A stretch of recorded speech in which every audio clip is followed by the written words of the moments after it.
अभिनंदन श्रोतागण।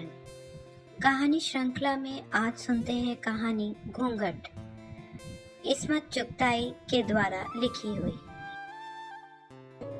सफेद चांदनी बिछे तख्त पर बगुले के पैरों से ज्यादा सफेद बालों वाली दादी बिल्कुल संगमरमर का भद्दा सा ढेर मालूम होती थी, जैसे उनके जिस्म में खून की एक भी बूंद न हो। उनकी हल्की सुरमई आंखों की पुतलियों तक पर सफेदी रिंग आई थी, और जब वो अपनी बेनूर आंखें खोलती तो ऐसा मालूम होता था सब रोज़न बंद हैं। खिड़कियां दबीज पर्दों के पीछे सहमी छिपी बैठी हैं। उन्हें देखकर आंखें चौंधियाने लगती थीं, जैसे इर्द गिर्द पिसी हुई चांदी का गुबार मुअल्लक हो। सफेद चिंगारियां से फूट रही हों। उनके चेहरे पर पाकीज़गी और दोशीज़गी का नूर था। 80 बरस की इस कुमारी को कभी किसी मर्द ने हाथ तक नहीं लगाया था। जब वो 13-14 बरस की होंगी तो बिल्कुल फूलों का गुच्छा लगती थी।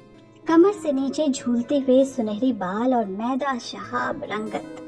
शबाब जमाने की गर्दिश ने चूस लिया, सिर्फ मैदा रह गया। उनके हुस्न का ऐसा शोहरा था कि अम्मा बाबा की नींदें हराम हो गई थी।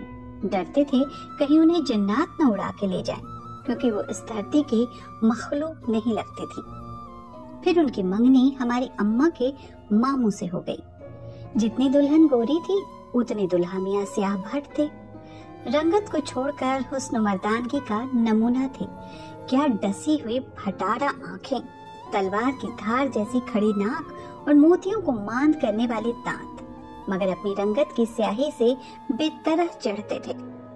जब मंगनी हुई तो सब ने खूब छेड़ा, है दुल्हा हाथ लगाएगा तो दुल्हन मैली हो जाएगी, चांद को जानो ग्रहण लग जाएगा। काले मियाँ उस वक्त 17 बरस के, खुद सर बिगड़े दिल बिछड़े थे। उन पर दुल्हन के हुस्न की कुछ ऐसी हैबत तारी हुई कि रात ही रात जोधपुर अपने नाना के यहाँ भाग गए। दबी जबान से अपने हम उम्रों से कहा, मैं शादी नहीं करूंगा।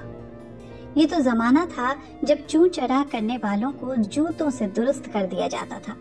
एक दफा मंगनी हो जाए तो फिर तोड़ने की मजाल नहीं थी। नाके कट जाने का खदशा होता था। और फिर दुल्हन में ऐब क्या था? यही कि वो बेइंतहा हसीन थी। दुनिया हुस्न की दीवानी है और आप हुस्न से नाला बदमजाकी की हद।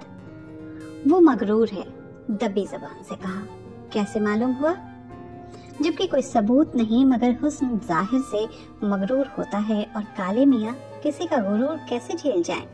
ये तो नामुमकिन है। नाक पर मक्खी बिठाने के रवादार न थे।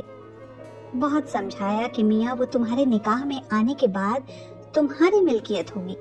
तुम्हारे हुक्म से दिन को रात और रात को दिन कहेगी। जिधर बिठाओगे बैठेगी, उठाओगे उठेगी। कुछ जूते भी पड़े और आखिरकार काले मियाँ को पकड़कर बुलाया गया और शादी कर दी गई। डुमनियों ने कोई गीत गा दिया, कुछ गोरी दुल्हन काले दूल्हा का। इस पर काले मियाँ फनफना उठे। ऊपर से किसी ने चुभता हुआ एक सहरा भी पढ़ दिया। फिर तो बिल्कुल ही आलिफ हो गए, मगर किसी ने उनके तंतना को संजीदगी से न लिया। मजाक ही समझे रहे और छेड़ते रहे। दूल्हा मियाँ शमशीर बरहना बने। जब दुल्हन के कमरे में पहुंची तो लाल लाल चमकदार फूलों में उलझी सुलझी दुल्हन देखकर पसीने छूट गए। उसके सफेद रेशमी हाथ देखकर खून सवार हो गया। जी चाहा अपनी स्याही इस सफेदी में ऐसे घोंट डालें कि इम्तियाज ही खत्म हो जाए। कांपते हाथों से घूंघट उठाने लगे तो वो दुल्हन बिल्कुल औंधी हो गई। अच्छा, तुम खुद ही घूंघट उठा दो। दुल्हन और नीचे झुक गई। हम कहते हैं घूंघट उठाओ, डपट कर बोले। दुल्हन बिल्कुल गेंद बन गई। अच्छा जी, इतना गुरूर? दूल्हे ने जूते उतार कर बगल में दबाए और पईबाग वाले खिड़की से कूदकर सीधे स्टेशन और फिर जोधपुर। इस जमाने में तलाक वलाक का फैशन नहीं चला था। शादी हो जाती थी तो बस हो जाती थी। काले मियाँ 7 बरस घर से गायब रहे। दुल्हन ससुराल और मायका के दरमियान मुअल्लक रही। माँ को रुपया पैसा भेजते रहे। घर की औरतों को पता था कि दुल्हन अनछुई रह गई। होते होते मर्दों तक बात पहुंची। काले मियाँ से पूछताछ की गई। वो मगरूर है। कैसे मालूम? हमने कहा घूंघट उठाओ, नहीं सुना। अजब गाउदी हो। अम्मा, कहीं दुल्हन खुद घूंघट उठाती है? तुमने उठाया होता? हरगिज नहीं, मैंने कसम खाई है वो खुद घूंघट नहीं उठाएगी। रिपीट, हरगिज नहीं, मैंने कसम खाई है वो खुद घूंघट नहीं उठाएगी तो चूल्हे में जाए। अम्मा, अजब नामर्द हो, दुल्हन से घूंघट उठवाने को कहते हो, फिर कहोगे वो आगे भी पेशकदमी करे। अजी लाहौल वला कुव्वत। गोरी बी के माँ बाप इकलौते बेटी के गम में घुलने लगे। बच्ची में क्या ऐब था कि दूल्हे ने हाथ न लगाया। ऐसा अंधेर तो न देखा न सुना। काले मियाँ ने अपनी मर्दानगी के सबूत में रंडीबाजी, लौंडेबाजी, मुर्गेबाजी, कबूतरबाजी, गरज कोई बाजी न छोड़ी और गोरी बी घूंघट में सुलगती रही। नानी अम्मा की हालत खराब हुई तो 7 बरस बाद काले मियाँ घर लौटे।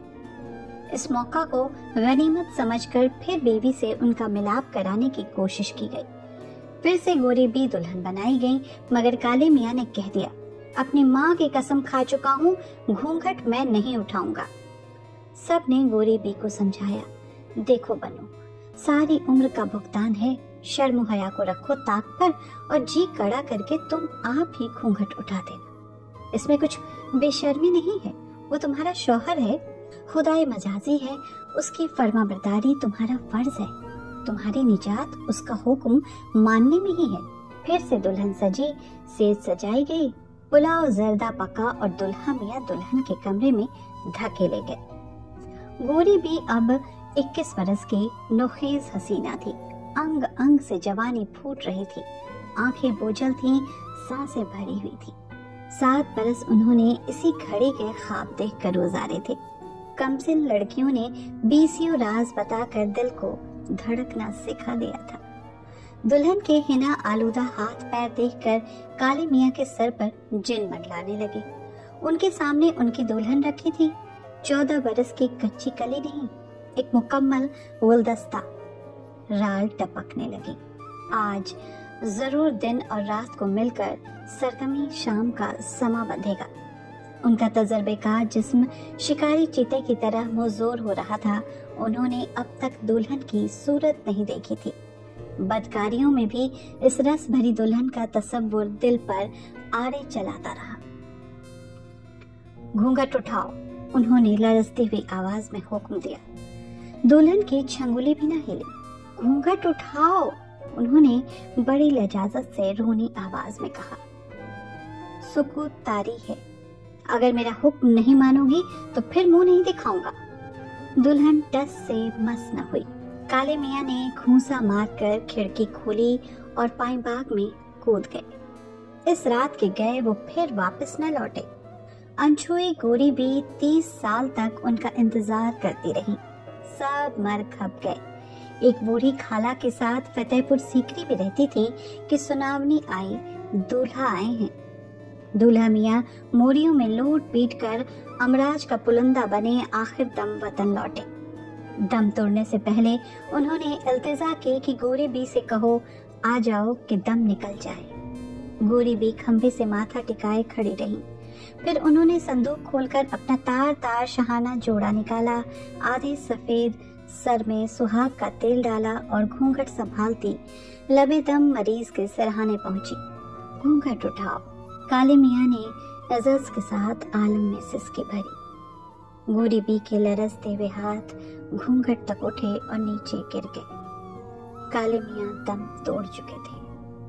उन्होंने वहीं उखड़ू बैठकर पलंग के पाए पर चूड़ियां तोड़ी और घूंघट की बजाय सर पर रंडापे का सफेद दुपट्टा खींच लिया। कहानी सुनने के लिए बहुत बहुत धन्यवाद श्रोताओं।